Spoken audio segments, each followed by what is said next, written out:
नमस्कार, स्वागत है आपका जीके न्यूज में। हमारे साथ आज स्टूडियो में मौजूद है बुलियन कारोबारी क्षितिज अवस्थी जी। सर, आपका बहुत बहुत स्वागत है। Thank you. सर, सबसे पहले तो मैं आपसे जानना चाहूंगी कि जो आजकल सोने के दाम बढ़ रहे हैं, क्यों बढ़ रहे हैं, इसके पीछे का क्या कारण? मैम देखिए, जब भी विश्व में जियो पॉलिटिकल टेंशन होता है तो लोगों के बीच में एक भ्रम सा पैदा होता है। तो जब भी ये भ्रम अराइज होता है तो जो भी बेशकीमती धातु है वो सबसे आसान रास्ता होता है इन्वेस्टर्स के। तो जितना भी जियो पॉलिटिकल टेंशन होता है, जब भी लोगों के बीच में असमंजस होती है, तब जो भी इन्वेस्टर्स होते हैं वो कीमती धातुओं की तरफ इन्वेस्टमेंट डालने की ओर अग्रसर होते हैं, क्योंकि उनको वो सेफ लगता है। उसके बाद अभी आप हाल ही में देख रहे होंगे कि इंडिया के ऊपर यूएस ने जो है इंपोर्ट के टैरिफ्स लगा रखे हैं। तो टैरिफ्स जो लगे हुए हैं वो भी एक तरीके का भ्रम पैदा कर रहे हैं मैन्युफैक्चरर्स के बीच में, और जो रिटेलर्स हैं उनके बीच में, जो एक्सपोर्टर्स हैं उनके बीच में। तो आप कभी भी देखेंगे, जब भी कोई भ्रम जैसी स्थिति जब भी पैदा होती है तो वो डायरेक्टली इफेक्ट डालती है धातुओं पे।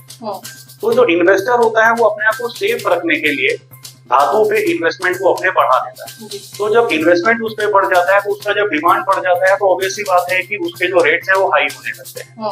अभी 2 दिन पहले जैसे आपने देखा कि सोना 1 लाख के पार चला गया, तो 2 दिन पहले जो फेड के चेयरमैन थे यूएस के पॉवेल जी, उनको हमारे जो ट्रम्प जो वहाँ के प्रेसिडेंट हैं उन्होंने कुछ बोला, तो उस वजह से भी लेकर के जो शेयर मार्केट थी वो असमंजस में आ गई। तो जब भी असमंजस का माहौल आएगा, जो इन्वेस्टर होगा वो अपना इन्वेस्टमेंट कीमती धातुओं की तरफ डाइवर्ट कर देगा। तो अभी जिस हिसाब से सोने के दाम इतने हाई चल रहे हैं, तो कारोबार कैसे चल रहा है? कारोबार में तो मैम नो डाउट, जब भाव बढ़ेगा तो लोगों में थोड़ा सा जो उनका खरीदने का क्षमता होता है वो नो डाउट थोड़ा सा कम हो जाता है। तो व्यापार की स्थिति अभी थोड़ी सी डाउन है, बट आगे हम उम्मीद करते हैं कि अगर भाव कुछ स्टैग्नेंट होता है, सही पे आकर के बैलेंस होता है, तो फिर से वही चाल मार्केट की आएगी। जब मैं आपसे भी ये जानना चाहूंगी कि बुलियन बाजार क्या है। बहुत लोगों को नहीं पता होता, लोग सुनते रहते बुलियन कारोबारी, बहुत सारी चीज सुनते, बट एग्जैक्ट नहीं होता है कि बुलियन बाजार क्या है, इसके बारे में हमारे पहले तो मैं आपको ये बता देता हूँ कि बुलियन होता है।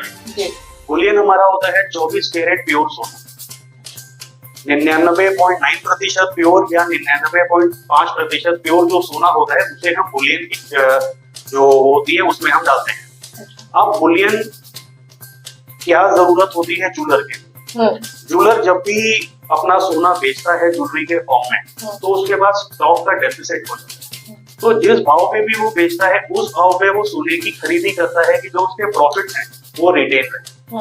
अब आपने जैसे कि ये पूछा कि बुलियन कहाँ से जो है ये ऑपरेट होता है और बुलियन है क्या? लंदन बुलियन एसोसिएशन, LBM है, London Boolean and metal association, जिसका हेडक्वार्टर्स लंदन में है। वहां से जो हमारे सोने के भाव होते हैं वो ऑपरेट होते हैं। बट अभी हाल ही में हमारे इंडिया में IIPX करके एक संस्था मोदी जी द्वारा इनॉग्रेट हुई है, इंडियन इंटरनेशनल बुलियन एक्सचेंज, सूरत में गिफ्ट सिटी। तो जहां से आज भारत का जो गोल्ड है वो IIPX से ऑपरेट। और ये जो भारत में सोने के दाम कहाँ से निर्धारित होते हैं? हमें पता चलता है कि आप सोना कितने में है, ये कहाँ से कैसे क्या निर्धारित? देखिए, सोने का जो भी रेट है वो टोटली इंटरनेशनल मार्केट पे डिपेंड होता है। सोने का जो वजन चलता है इंटरनेशनली वो होता है आउंस, और जो खरीदी या उसकी बिकावली होती है वो होती है डॉलर्स में।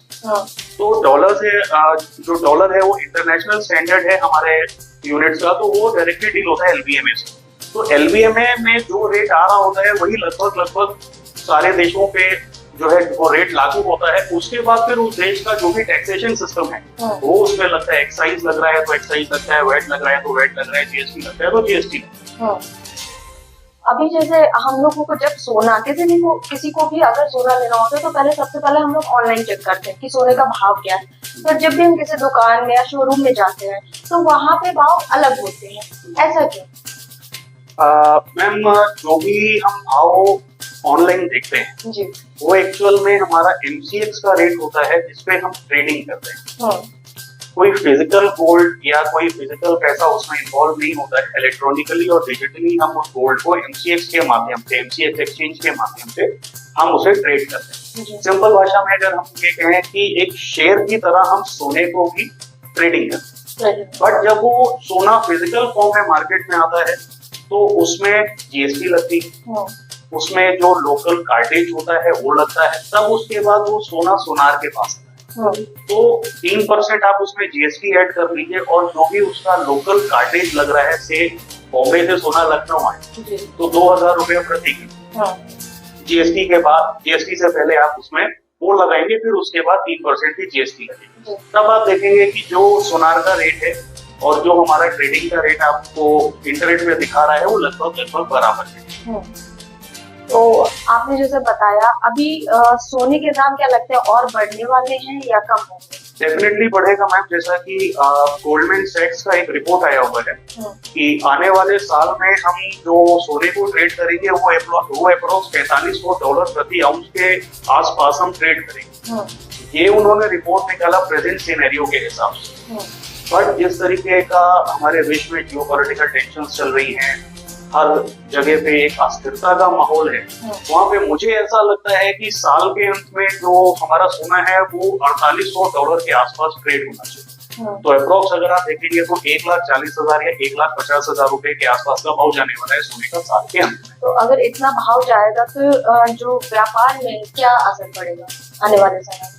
देखिए मैम, व्यापार में तो नो डाउट असर तो पड़ेगा ही कि जिसका बजट ये है कि हमें 100 ग्राम सोना लेना है, तो 100 ग्राम सोना एक समय था कि 7 लाख रुपए या 8 लाख रुपए में आ जाता था, वो उसका 10 लाख रुपए में आ रहा है आज की डेट में।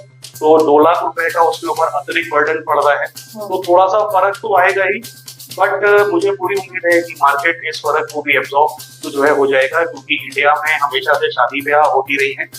तो शादी ब्याह का एक ऐसा सीजन होता है जिसमें लोग खुल के खर्च करते हैं, तो लोगों की जो क्षमता है वो भी बढ़ी है, लोगों की आय बढ़ी है। तो मुझे ऐसा लगता है कि आने वाले समय में फर्क कोई बहुत ज्यादा नहीं होना चाहिए, बट जो भी फर्क हमारे गोल्ड पे आएगा उसका डायरेक्टली इम्पैक्ट हमारे सिल्वर पे पड़ जाएगा। सिल्वर ज्वेलरी हमारा मूवमेंट में और तेज आ जाएगी।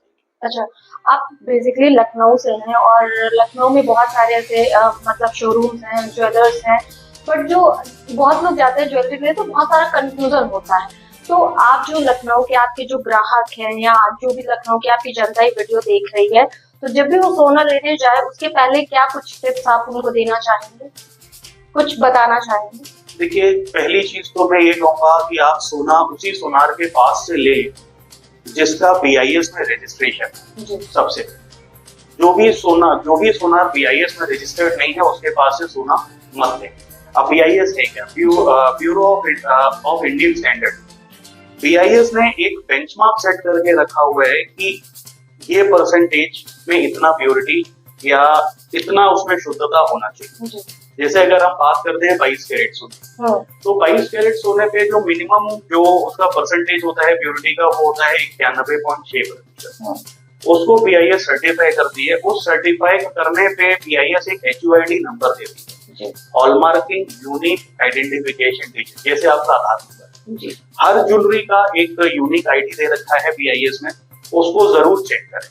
आप BIS के ऐप पे जाएंगे, अपना जो भी आपका जेवर है उसमें आप लेंस लगा करके देखिए, 60 डिजिट का BIS का नंबर उसमें अंकित होता है। वो अंकित नंबर आप जो भी BIS का ऐप है उसमें डालेंगे तो वेरीफाई करके HUID आपकी हो जाएगी। तो अगर वो वेरीफाई होती है तो आपकी जो शुद्धता जो आप ले रहे हैं सोनार से वो वेरीफाई करेगा BIS।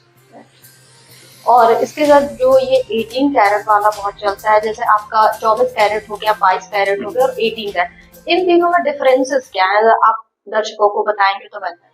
देखिए, 18 कैरेट जैसा मैंने अभी पहले भी आपको बताया, 22 कैरेट का मतलब हो गया 91.6% की प्योरिटी, 18 कैरेट का मतलब हो गया 75% की मिनिमम प्योरिटी, कि इतनी प्योरिटी सोने में होनी चाहिए।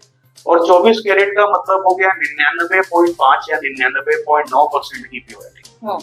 तो जनरली जो आपने बताया 18 कैरेट या 22 कैरेट या 24 कैरेट, वो हमारा जो सोने का प्योरिटी होता है उसे दर्शाता है, सोने की प्योरिटी। बट जैसे कि अभी डेली बेसिस पे लोग 18 कैरेट ज्यादा प्रेफर करते हैं, तो क्या इस सोने में कुछ मतलब कहते हैं ये ज्यादा चलता है, रेगुलर बेसिस पे इसको पहनना चाहिए, मजबूत होता है, तो क्या ऐसा मिथ है या सच है? मैम देखिए, 18 कैरेट ज्वेलरी में नो डाउट जो सोना है वो 75% है, 25% और जो है जो चीजें मिला करके उससे बनाई गई है। तो 18 कैरेट की जो ज्वेलरी होती है वो थोड़ी सी मजबूत होती है। अच्छा 22 कैरेट की जो ज्वेलरी होती है उसमें प्योरिटी ज्यादा होती है, तो वो थोड़ी सी मुलायम होती है। बट ऐसा लोगों के बीच में ये मिथ है जी कि ये 18 कैरेट हाँ मजबूत है या 22 कैरेट मजबूत है, ऐसा कुछ भी नहीं है। आप ज्वेलरी पहनेंगे, अगर हाथ से लगता है नॉर्मल वेयर एंड टेयर होगा तो 18 कैरेट भी टूटेगी और 22 कैरेट भी टूटेगी। अब ये आप पे निर्भर करता है कि क्या प्योरिटी का जेवर आप लेना चाहते हैं। सर, तो अभी अक्षय तृतीया आने वाली है, तो आपकी भी ज्वेलरी शॉप है, तो कुछ क्या ऑफर्स है लखनऊ वासियों के लिए, आप बताएंगे? मेरा आउटलेट रायबरेली रोड पे स्थित है, प्रशांत ज्वेलर्स के नाम से। जी हमारे पास अभी जो ऑफर चल रहा है वो ये चल रहा है कि मात्र 10% अमाउंट दे करके आप आज के भाव से अपनी सोने की ज्वेलरी बुक करवा सकते हैं। फिर उसके बाद अक्षय तृतीया पे अगर भाव बढ़ता है जी तो आपने जिस भाव पे बुक कराया है उसका बेनिफिट मिलेगा, या अगर भाव घटता है तो घटे हुए पे आपको जेवर दिया जाएगा। तो मात्र 10% अमाउंट दे करके आप आज के भाव को बुक करके जो भी अगर भाव बढ़ रहा है तो उसकी टेंशन से आप मुक्त रह सकते हैं। टेंशन से मुक्त रहते, तो ये सिर्फ लखनऊ वासियों के लिए है या कहीं से भी कोई भी आके कहीं से भी मैम को कोई भी आकर के हमारे पास से खरीदी कर सकते हैं।